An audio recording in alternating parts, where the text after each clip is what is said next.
Els bombardejos es van patir d'una manera bastant cruel. El primer que hi va haver a Barcelona va ser per vaixell i van bombardejar Gràcia.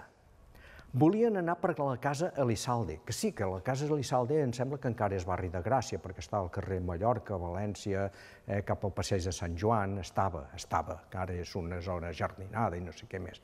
Bueno, anaven per ella perquè també era fàbrica d'armament. Però es van passar i van anar al barri antic de Gràcia. Això ho sé perquè ho vaig sentir explicar, clar, jo allà amb 6 anyets, res de res, el que sentia, espantat.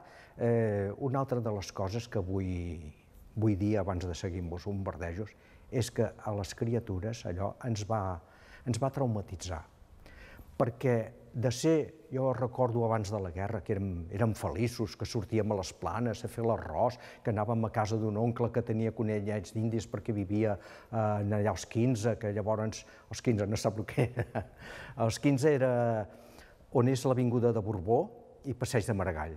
Allà se'n deia els 15 perquè el tramvia, el bitllet valia 5 cèntims, 10 cèntims, 15 cèntims, i arribant allà deia el cobrador, final de 15, i en deien els 15. Bé, doncs clar, de passar a viure tan bé, el meu pare una persona molt alegre, que cantava molt i amb bona veu i entonava molt bé.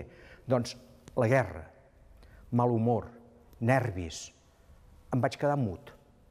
Gairebé no parlava. I jo suposo que deurien ser moltes criatures que ens vam quedar així.